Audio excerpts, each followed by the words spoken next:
مساء الخير. فيديو النهاردة عن مسلسل 80 باكو، وإهداء لكل اللي بيكافح ويعافر ويقوم بعد كل وقعة. أنا شفت في رمضان مسلسل 80 باكو، هو موجود على منصة شاهد، تقدروا تروحوا تشوفوه وبالمجان. المسلسل ده أولا تحية، قبل ما أتكلم عن المسلسل، تحية خاصة للمنتجين. ليه؟ تحية خاصة للإنتاج، عشان المسلسل ده اللي قائم عليه تقريبا كل العمل ستات نساء، فتحية خاصة للناس اللي أمنت في موهبة الإخراج والتأليف والتمثيل عشان يبقى الطاقم كله من النساء. تحية خاصة للمنتج الأستاذ عبد الله أبو الفتوح والمنتج الأستاذ محمد عبد الصمد.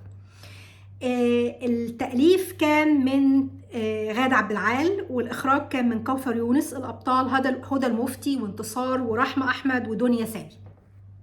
طبعا في أبطال من الرجال زي خالد مختار وليد المغازي ومحمد لطفي، ولكن الحدوتة بتاعت المسلسل قائمة على 4 ستات: صاحبة المحل الكوافير اللي هي لولا، و3 ستات بيشتغلوا معاها، رحمة وهدى ودنيا. المسلسل مبدع، فيه إبداع وفيه فن وفيه كلام عن مشاكل وتحديات المجتمع المصري، بس بتتقدم بطريقة لطيفة، بتتقدم بطريقة مقبولة جميلة، بدون صريخ بقى وحزق ومونولوج طويل من الأبطال 7-8 دقايق، وبدون فلسفة بدون أفورة. بصراحة العمل خلاني كتير أبكي وخلاني كتير أضحك. العمل بيناقش كل تقريبا مشاكل وتحديات المجتمع المصري، بيناقشها في منتهى الرقي والإتقان والجودة والحرفية العالية.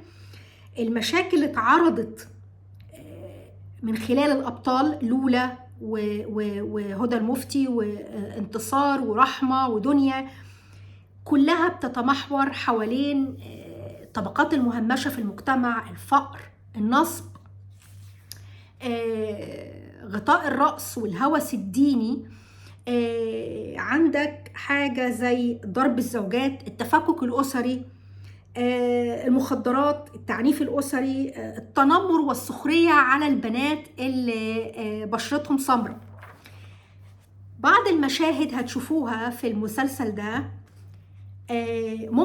ممكن تبكوا. يعني المشهد اللي فيه رحمة بتسرق فلوس من لولا، المشهد قوي جدا، تمثيل أكثر من رائع من رحمة ومن انتصار.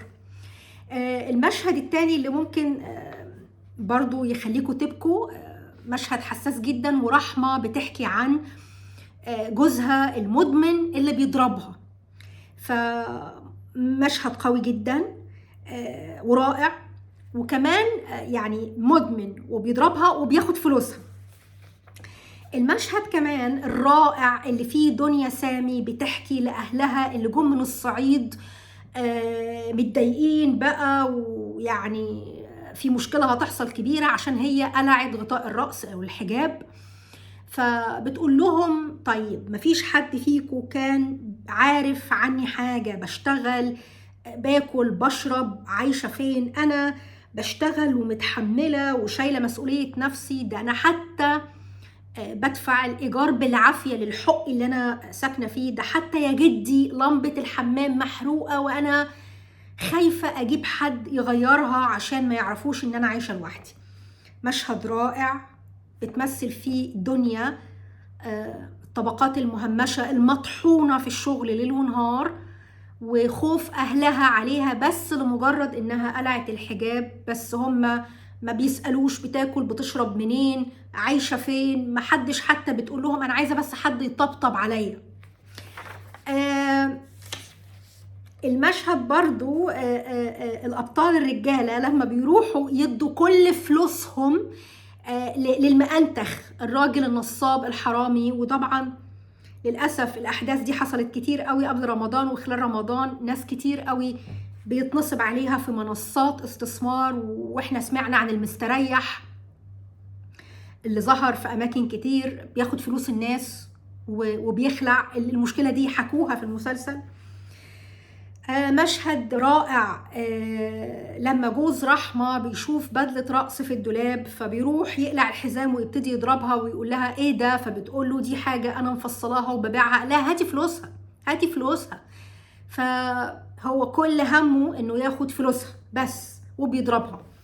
مشهد اكثر من رائع للولا لما بتكتشف ان اختها دبستها في دين كمبيالات عشان اخت لولا عايزه تجوز بنتها، فجابت الجهاز عن طريق كمبيالات وكانت ضامن لولا، وللاسف هي ما دفعتش الكمبيالات فالمحل اتحجز عليه. فمشهد اكثر من رائع لما انتصار بتعرف بتتصدم بتقع بيجيلها جلطه. انا بصراحه وقفت كمان كتير عند مشهد رائع رائع لهدى المفتي لما بتطرد من بيت عمها بسبب خناقه بينها وبين مرات عمها. فبيوريك قد ايه التفكك الاسري، ان عمها عادي بيطردها بمنتهى السهوله واليسر، مش مهم بقى عنده بنت اخوه تبات فين، تعمل ايه، تشتغل ايه، تاكل منين، مش مهم. المهم ان مراته زعلت عشان هدى المفتي بتتخانق معاها، فقال لها اطلعي بره مالكيش بيات هنا. فبيوريك قد ايه في تفكك اسري.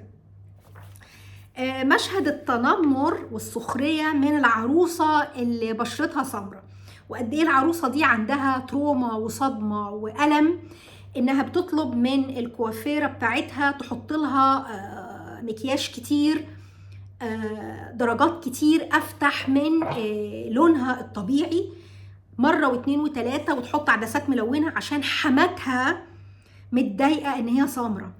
برضو يعني مواقف كتير بتقابلنا في المسلسل بتكشف لينا مشاكل وتحديات في المجتمع: فقر، طبقات مهمشة، ادمان، نصب، مخدرات، تعنيف اسري، تفكك اسري، ضرب الزوجات، غطاء الرأس والهوس الديني. كلها بتتقدم يا جماعة بمنتهى السهولة واليسر، بدون صريخ وتنظير وحزق وفلسفة يعني بصراحة مسلسل أكتر من رائع. في مشهد النهاية آخر جملة اتكتبت: إهداء لكل اللي بيكافح ويعافر ويقوم بعد كل وقعة. روحوا شوفوا المسلسل يا جماعة على منصة شاهد، هو بالمجان، موجود بالمجان، 15 حلقة. بصراحة أنصح كل واحد من المتابعين عندي على اليوتيوب إن هم يروحوا يشوفوا المسلسل، هيستمتعوا بعمل رائع، في مشاهد إنسانية قوية جدا هتبكيك، وفي مشاهد كمان هتموتك من الضحك.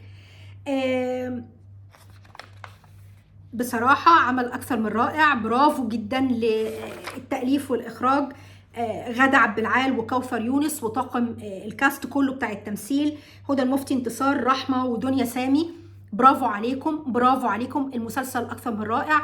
اكتبوا لي رأيكم يا جماعة في التعليقات في الكومنتات، لو انتوا شفتوا العمل عجبكم ولا لأ، وإيه اللي عجبكم في رمضان وإيه اللي ما عجبكوش في رمضان من الأعمال الدرامية. كل سنة وانتم طيبين، رمضان كريم. حطوا لي لايك لو عجبكم الفيديو، واشتركوا في القناة وفعلوا جرس التنبيهات عشان يجيلكم كل الفيديوهات الجديدة. بحبكم يا أصحابي، باي.